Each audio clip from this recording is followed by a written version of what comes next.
ഞാൻ തുറന്നു പറയുന്നു, അമ്മയോട് എനിക്ക് ബഹുമാനമാണ്, അമ്മ എന്ന സംഘടനയോടും. പക്ഷെ ആ സംഘടനയിലിരിക്കുന്ന എക്സിക്യൂട്ടീവിലെ ചില അംഗങ്ങൾ ചെയ്യുന്ന പ്രവൃത്തികൾ, ചില അംഗങ്ങൾ ചില കഴിപ്പണം കെട്ടവന്മാരെ കൊണ്ട് ഒരു ഇരിക്കെ പുറത്തേയില്ല. ചെല്ല എന്തോ കുത്തി പറയുന്ന പോലെ എനിക്ക് ഫീൽ ചെയ്യുന്നുണ്ട് കേട്ടോ.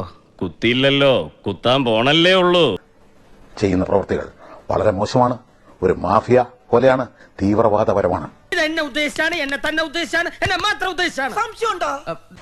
ക്രിസ്ത്യൻ ബ്രദേഴ്സ് എന്ന ചിത്രത്തിന് വേണ്ടി അതിന്റെ പ്രൊഡ്യൂസറായ ഈ സുബൈർ എന്ന് പറയുന്ന ഒരു സുഹൃത്ത് എന്റെ ഈ വീട്ടിൽ വന്ന് ഇവിടെ വന്നിരുന്ന് ഈ കസേരയിൽ ഇരുന്നിട്ട് എന്നോട് വളരെയധികം സംസാരിച്ചു. എന്നിട്ട് ഞാൻ പറഞ്ഞ തുകയ്ക്ക് അദ്ദേഹം സമ്മതിച്ച് എനിക്ക് അഡ്വാൻസ് നിന്ന് എന്നെ ബുക്ക് ചെയ്യുന്നു. എന്റെ 25 ദിവസമാണ് മേടിക്കുന്നത്. ഓഹോ, അപ്പോൾ അങ്ങനെ ഒരു സംഭവം ഉണ്ടായിരുന്നല്ലേ? എന്താ മല്ലയ്യ, എന്താ ഞാൻ കേൾക്കുന്നത്? പക്ഷേ ഈ പറയുന്ന ചിത്രം ഈ ക്രിസ്ത്യൻ ബ്രദേഴ്സ് നടന്നില്ല. എന്താടോ കാര്യം? What is the reason? അതിന് സുബൈർ എന്നെ വിളിച്ച് പറഞ്ഞ കാരണം, ഇത് ചേംബർ ഓഫ് കൊമേഴ്സുകാർ സമ്മതിക്കുന്നില്ല. കാരണം 3.5 കോടി രൂപയിൽ കൂടുതൽ കോസ്റ്റ് ഓഫ് പ്രൊഡക്ഷൻ വരുന്ന ചിത്രങ്ങൾ അനുവദിക്കുകയല്ലാതെ തീരുമാനമുണ്ട്.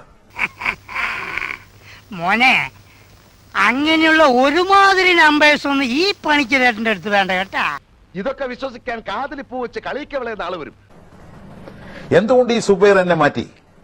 ഞാൻ സുബൈറിനെ വിളിച്ച് ചോദിച്ചു. കാരണം എന്തിനു നേതാവേ? കാരണം പറയടോ. നേരിട്ട് വിളിച്ചു. എന്ത് പറ്റി സുബൈറെ? സുബൈർ എന്നോട് പറഞ്ഞത്, ചേട്ടാ അവര് സമ്മതിക്കുന്നില്ല. ഞാൻ ഇറ്റ്സ് ഓക്കേ അല്ലെങ്കിലോ? ഈ ഉളകൾ ഇങ്ങനെ തുടങ്ങി നമ്മളെങ്ങനെ ജീവിക്കും? ഞാൻ ശാരണി അവരെന്ന് വെച്ചാൽ അത് പിന്നെ ഈ ഫഫ്ക അമ്മയൊന്നും പറഞ്ഞില്ല കേട്ടോ. അമ്മയൊന്നും പറഞ്ഞിട്ടില്ല, അമ്മ പറഞ്ഞിട്ടേ ഇല്ല. അപ്പൊ എനിക്ക് മനസ്സിലായി ഫെഫ്കയേക്കാൾ വലിയ ഒന്നാം പ്രതി അമ്മയാണെന്ന്. സമ്മതിച്ചേക്ക്. ഇതുപോലുള്ള 3-4 കാൽവാരികളെ ഉൾക്കൊള്ളിച്ചുകൊണ്ട് ഒരു ട്രൂപ്പ് അങ്ങനെ മുന്നോട്ട് കൊണ്ടുപോകാൻ നോക്കും.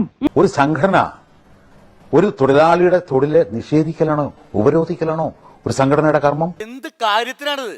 ഒരു സുഖം, ഒരു മനസുഖം. ഉള്ളിന്റെ ഉള്ളിൽ സ്വല്പ കലയുണ്ടായിപ്പോയി, പക്ഷെ ചൂഷണം അതാരും ഇതല്ല എതിർക്കും. അപ്പൊ പറഞ്ഞ് അത് അവരങ്ങനെ പറയുന്നുണ്ട് ചേട്ടാ, അവരുടെ നയം അതല്ലെന്ന് പറയുകയും അവർ അണ്ടർഗ്രൗണ്ടിലൂടെ അങ്ങനെ ചെയ്യുകയും ചെയ്യുന്നു. പറയുന്നതൊന്ന് പ്രവർത്തിക്കുന്ന വേറൊന്ന്. എന്റെ കൂടെ അഭിനയിച്ചിട്ടുള്ള മാള അരവിന്ദൻ, ക്യാപ്റ്റൻ രാജു, ഇങ്ങനെയുള്ള പലരുണ്ട്.